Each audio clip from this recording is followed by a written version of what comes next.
আল্লাহ রাব্বুল আলামিন বলছে, বান্দারে দুইটা কাজ করা লাগবে। এক নাম্বার কাজ হলো ঈমান, আর দুই নাম্বার কাজ হলো মুসলমান ভাইরা আমার লক্ষ্য করুন, আল্লাহ যে কুরআনুল কারীম নাজিল করেছেন, এই কুরআনুল কারীমের কাছে আত্মসমর্পণ করা লাগবে। তার মানে কুরআনুল কারীমের বিধানগুলো মেনে নেওয়া লাগবে। জোরে বলেন ঠিক কিনা? মানা লাগবে না? কোরআনের বিধানগুলো আপনাকে আমাকে মানতে হবে। কিন্তু কিছু কিছু আলেম ওলামা আছে যারা ইসলামটাকে কাটছাট করতে করতে একেবারে আন্ডার প্যান্ট বানায় দিয়েছে। তোরা বলেন ঠিক কিনা? কি বানাইছে কি বানাই নাই? লজিক।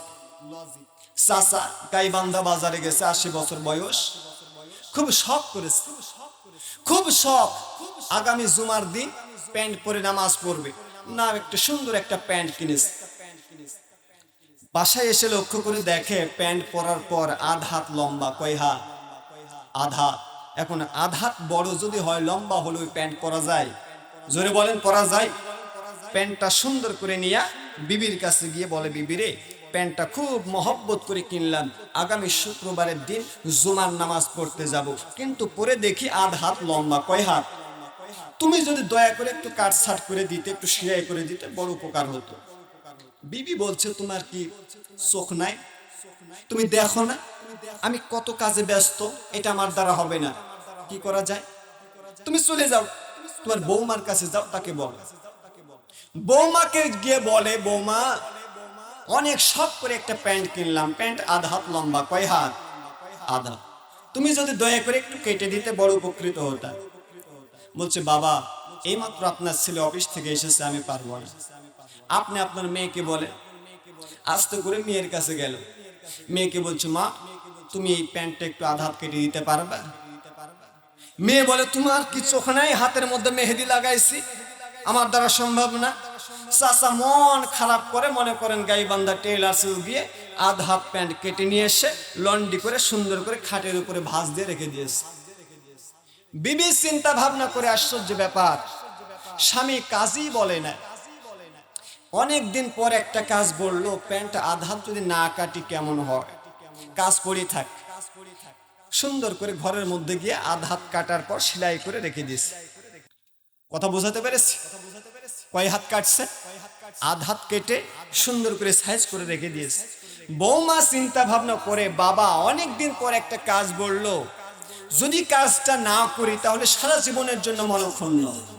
কি করা যায়? আমার কাজ থাক, আগে বাবার কাজটাই করে আসি। আস্তে করে গিয়ে আরো আধা হাত কেটেছে। আচ্ছা বলুন, আধা হাত কাটার পর রেখে দিয়েছে। তাহলে টেইলার্সে কাটছে আধা, নিজের ওয়াইফ স্ত্রী কেটেছে আধা, এক হাত। এবার ছেলের বউ কেটেছে কয় হাত? আধা, দেড় হাত। বাস।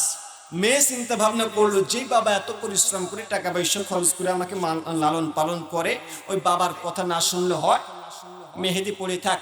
হাত সুন্দর করে ধোয়ার পর আস্তে করে ঘরে প্রবেশ করার পর আবার আধা হাত কেটে একেবারে সুন্দর করে ভাঁজ দিয়ে রেখে দিয়েছে। আচ্ছা এবার আপনাদের কাছে প্রশ্ন হলো, বলেন তো, একটা প্যান্টে যদি আধাত আধাত আধাত আধাত টোটাল যোগ করলে হয় 2 হাত। 2 হাত কাটলে ওইটা প্যান্ট থাকে না আন্ডার প্যান্ট হয়? আরো জোরে বলেন, প্যান্ট থাকে না আন্ডার প্যান্ট হয়? Under pant. বর্তমান সময়ে কিছু মুফতি মুহাদ্দিস বের হয়েছে, ইসলামের এটা করা যাবে না, এটা করা যাবে না, এটা করা যাবে না, এটা হারাম, এটা বেদাত করতে করতে ইসলামকে কাটছাট করতে করতে আন্ডার প্যান্ট বানাইছে। যারা বলে ঠিক কিনা? আওয়াজ দিয়ে কথা বলতে হবে, ঠিক কিনা? মুসলমান ভাইরা আমার, আল্লাহ রাব্বুল আলামিন জানিয়ে দিচ্ছে, বান্দারে ও বান্দা, দুইটা কাজ করা লাগবে। এক নম্বর কাজ হলো ঈমান, আর 2 নম্বর কাজ হলো কি? জোরে বলেন, কুরআনুল কারীমের কাছে আত্মসমর্পণ করা লাগবে। জোরে বলেন ঠিক কিনা? কুরআনুল কারীমের বিধানগুলো মানা লাগবে। আমি সংক্ষিপ্ত করে বলি, 1 নম্বর বিধান হলো, আল্লাহ সুবহানাহু ওয়া তাআলা বলেন, লা তুশরিক বিল্লাহ। জোরে বলেন আল্লাহু আকবার। আল্লাহর সঙ্গে অংশীদারিত্ব করা যাবে না। ইন্নাশ শিরকা লাযুলমুন আযীম। জোরে বলেন, করা ঠিক কিনা? কারণ শিরক হচ্ছে অত্যন্ত মারাত্মক অপরাধ, অত্যন্ত বড় জুলুম। এই শিরক করা যাবে না।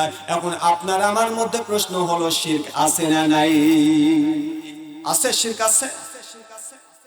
মূর্তির সামনে মাথা নত করলে শিরক হয়, চন্দ্রের সামনে মাথা নত করলে শিরক হয়, সূর্যের সামনে মাথা নত করলে শিরক হয়, মাজারে গিয়ে পীরের পায়ে সিজদা দিলে শিরক হয়। একটা হুদহুদ পাখি বোঝে, কিন্তু আমার দেশের মাজার পূজারি বোঝে না। যদি বলেন ঠিক কিনা?